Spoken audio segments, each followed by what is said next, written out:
Encounter हुआ था, क्या उसके मामला? कल शाम में एक जानकारी मिली थी कि जो इस क्षेत्र का एक कुख्यात डकैत है, जिसका जो यहाँ कुख्यात बाबर के नाम से कुख्यात है, उसके बारे में जानकारी मिल रही थी कि वो अपनी एक टीम को कलेक्ट कर रहा है जो दालकोला के निश्चित पूर्व में वहाँ पे वो लोग कलेक्ट हुए हैं और उनका प्लान है कि पूर्णिया क्षेत्र में कोई बड़ी घटना घटने का।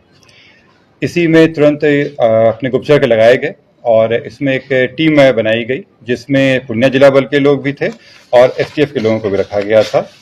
पूर्णिया जिला बल से इसमें अमौर के थाना अध्यक्ष पूनी अवधेश कुमार थे, अनगढ़ थाना अध्यक्ष कुमार कुणाल सौरभ, रौटा थाना अध्यक्ष ज्ञान रंजन, एसटीएफ टीम के साथ sub inspector Ghanshyam Murari, sub inspector Chandan Kumar Yadav, Amour थाना से सब इंस्पेक्टर विकास कुमार और अनंत राम थे।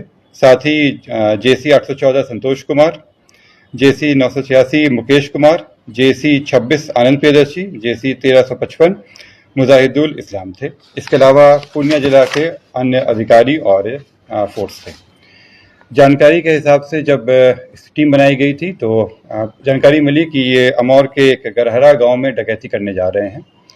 इसी के लिए टीम गई और वो लोग वहाँ पे अपनी क्षेत्र संभाले वहाँ पे वो लोग, और वहाँ पे जब ये लोग लगे हुए थे वहाँ पे तभी इन लोगों को पता चला कि एक गाड़ी आ रही है और उस गाड़ी में ही ये लोग हैं। सूचना प्राप्त हो रही थी, स्कॉर्पियो गाड़ी थी उजले रंग की, वेस्ट बंगाल नंबर की।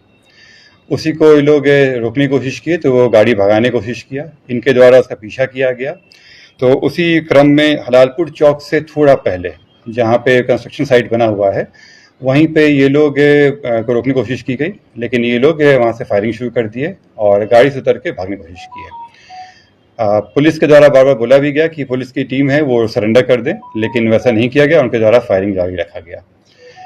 पुलिस भी तुरंत वहाँ पे अपने आत्मरक्षा के लिए टोह ली, जिसमें कुछ लोग गिरे, उनको चोट भी लगी और उनके द्वारा भी फायरिंग की गई। फायरिंग करने के बाद जो अपराधी थे उन्हें भगदड़ मच गई और वो लोग जो धान की खेत है उसमें भागने लगे। करीब 6-7 संख्या में लोग थे जो खेत में भाग रहे थे। उनको पकड़ा गया, चैलेंज करके पकड़ा गया और जब अंधेरा में ही टॉर्च की रोशनी से देखा गया तो एक व्यक्ति को मुंह के बल पे गिरा हुआ पाया गया और उसके पास एक हाथ में पिस्टल था और दूसरे हाथ में कार्बाइन पाया गया। उसमें जो पकड़ाए लोगों थे उनसे पता किया गया तो पता चला कि यही वो व्यक्ति है, मोहम्मद आदिल उर्फ बाबर।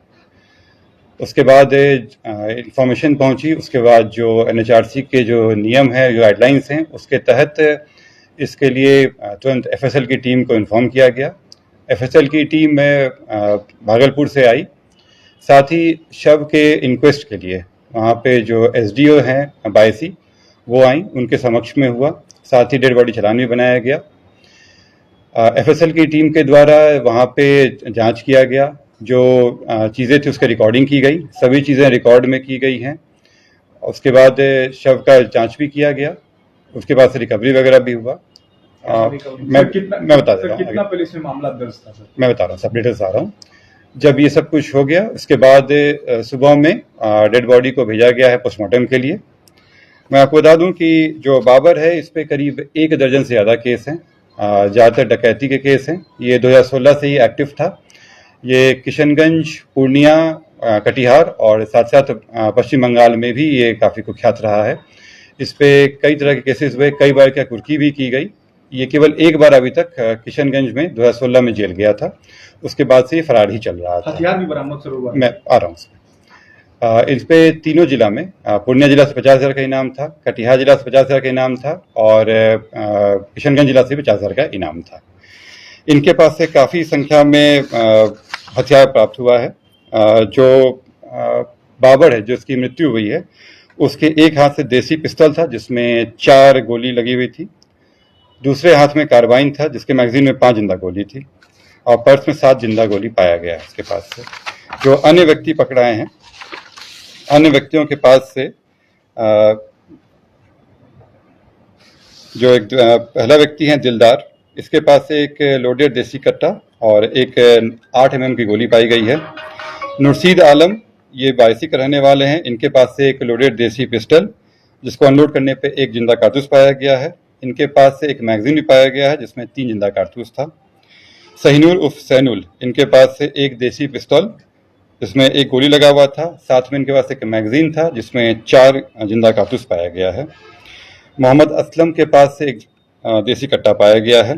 साइन बाबू के पास से एक लोडेड देसी कट्टा जिसे अनलोड करने पर 8 mm का एक जिंदा गोली बरामद हुआ है।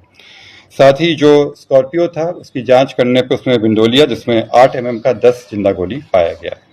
कुल मिलाकर 3 देसी पिस्टल, 3 देसी कट्टा, 1 कार्बाइन, 37 जिंदा कारतूस अलग अलग बोर के, विंडोलिया, 4 मैगजीन, एक उजला रंग का स्कॉर्पियो जिससे वो लोग आए थे। जब उस जगह का जांच वगैरह भी किया गया तो एफएसएल की टीम के समक्ष में 9 mm का एक जिंदा गोली पाया गया, 315 का एक खाली खोखा, 303 का एक खाली खोखा, 9 mm का 3 खाली खोखा पाया गया, 7.62 mm का 4 खाली खोखा, 7.65 mm का एक खाली खोखा पाया गया है। ये लोग की प्लानिंग क्या थी सर? ये लोग जो यहाँ पे अमौर गांव में गरहरा गांव है उसमें ये लोग डकैती करने जा रहे थे। इनपुट बहुत ही सटीक था और बहुत ही बढ़िया इनपुट आया था। टीम के द्वारा भी बहुत बढ़िया से कार्य किया गया जिस कारण से दुर्घटना को रोका भी गया और इन लोगों की गिरफ्तारी भी हुई और एक की मृत्यु भी हुई। निश्चित रूप से जैसे मैंने बताया कि ये 3 जिले और साथ साथ बंगाल में भी कई घटनाएं कर चुका है।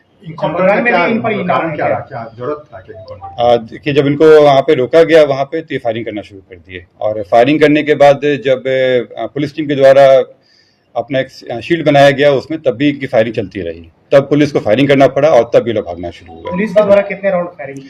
करीब 11 राउंड और इन लोग के द्वारा करीब 20-25 राउंड गोली फायर किया। बंगाल में भी इन पे इनाम ये हम लोग पता करने की कोशिश कर रहे हैं। अभी बिहार में फिलहाल 3 जिलों में 50-50 हजार के इनाम घोषित है। बंगाल से हाँ, बाकी कितने बजे घटना घटी? ये करीब 11 बजे के आसपास की घटना है।